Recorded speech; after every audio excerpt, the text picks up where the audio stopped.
Recently, David W. Daniels did a video called "Is That Your Best Job?" Sinaiticus Part 5.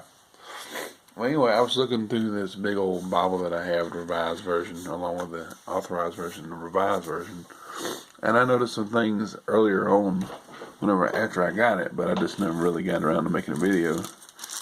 But anyway, if you read, get the other Bible here, I'm using Seth's. If you read any part of the scripture here, on this side here in the Authorized Version, which is on the left side, you notice how it starts a new verse, and even has "and God said" as beginning of a sentence. Now, I remember in school they always told us not to start a sentence with "and," but that's probably why. I don't know, but hey, the Lord can do what He wants. But I want to show you something here. Excuse me, I'm a little stuffy. Excuse me. But anyway, check this out. Like in verse 3 here. Yeah. It said, "And God said, let there be light, and there was light." The sentence stops. Okay?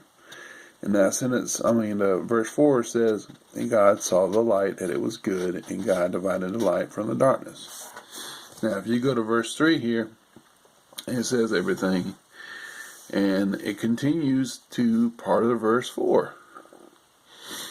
Is that the best job that Westcott and Hort could do? Seriously. Starting verses into other verses and continuing out those verses. See, and God saw the light that it was good. And God divided the light from the darkness, and God called the light day, and the darkness He called night. And there was evening and there was morning one day.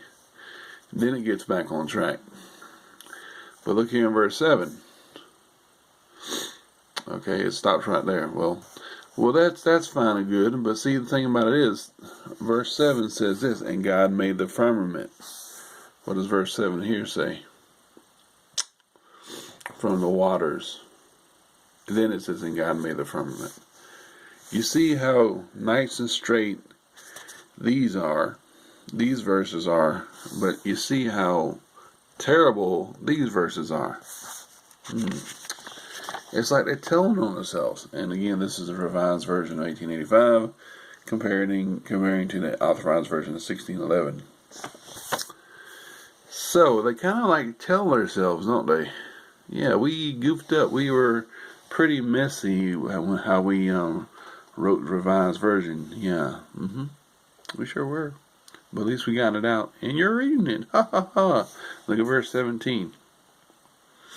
Also, so verse 16 comes in and continues here, and also should be part of verse 16, but it's not. It's part of verse 17.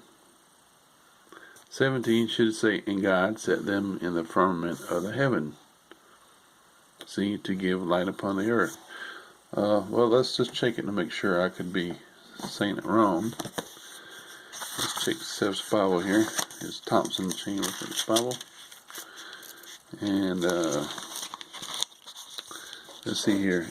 And it says, "And God set them in the firmament of the heaven to give light upon the earth." Let's see what verse 17. It says, "Also, and God set them in the firmament of the heaven to give light upon the earth." Of course, this is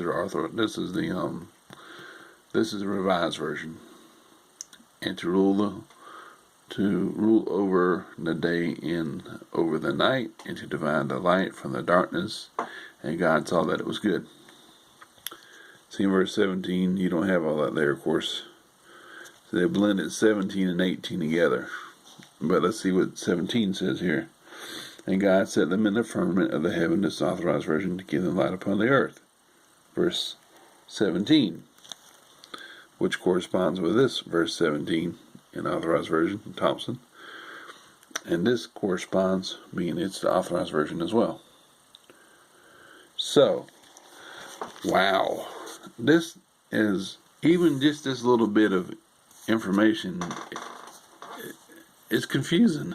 You see it goes into verse 18, of course, but it just, actually didn't really, what I'm saying is, they didn't have gaps in the verses.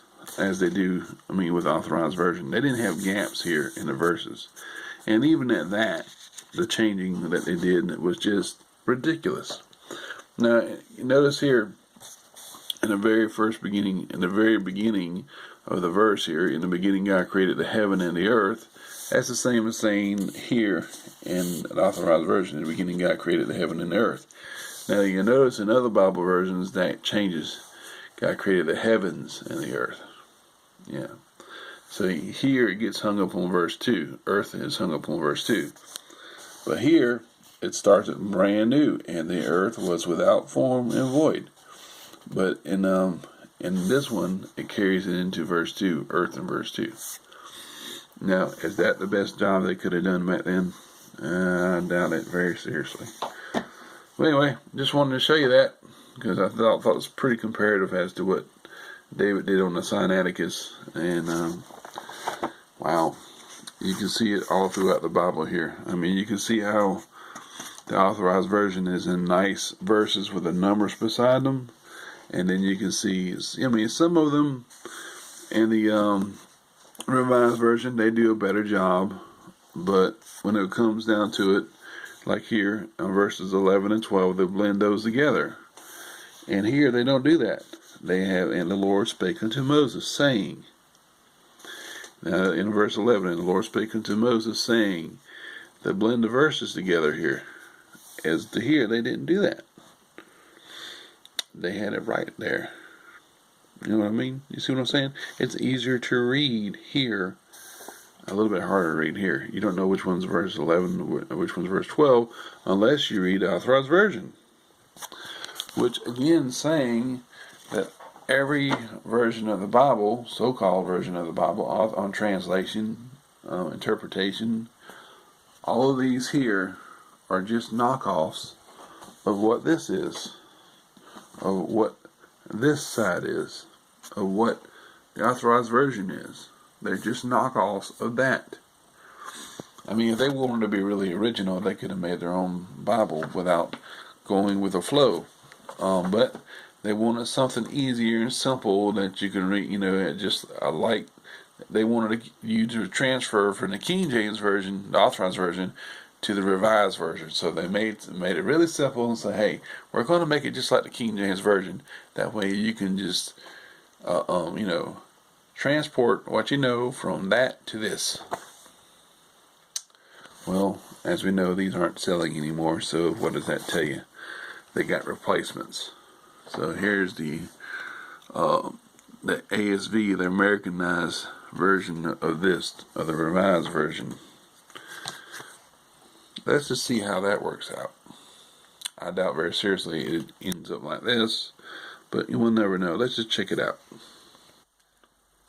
Okay, so now we're in the ASV here. Let's see here. American Standard Version.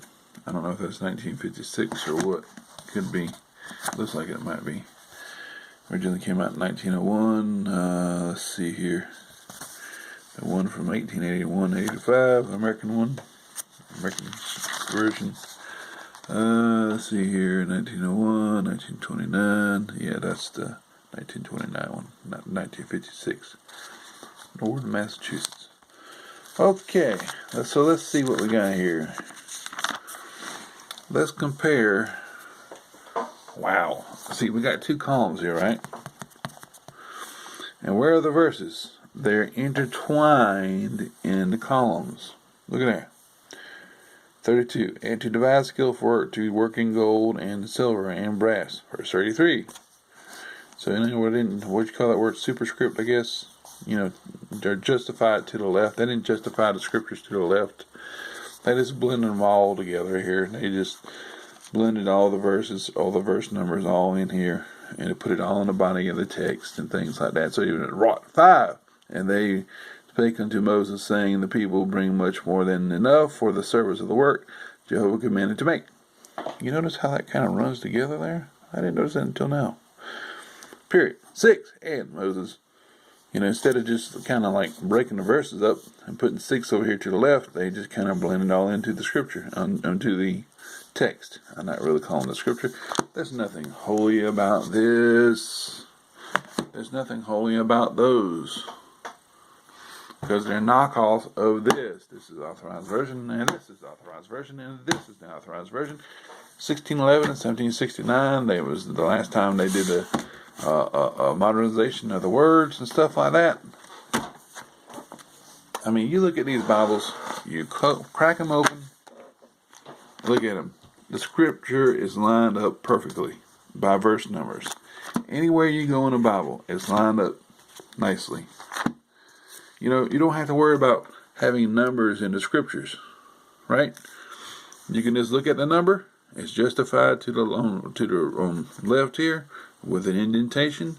You see the little indentation right there? Yeah, see? And you don't have to worry about it, the numbers being mixed up into the text, the scriptures themselves. No matter where you go. Oh, that's a little too far. See? Look there. So again, was that their best job? This is the Revised Version right here, part of it. And this is the same. This is the New Testament of that, and which both of them have the Old and New Testament, but this is the New Testament. So, I mean, if I want to look at New Testament and Revised Version, I would look at that instead of that big old thing. You know, yeah, check out my sword. Anyway, just want to show that to you. Wow. I mean, you know, look. Wow. You know, besides my handwriting, the verses here, verse numbers here, verse number here. They're not all screwed up like we see in the Revised Version. Is that their best job? Doubt it. They rushed it, just like they did Sinaiticus. See you later.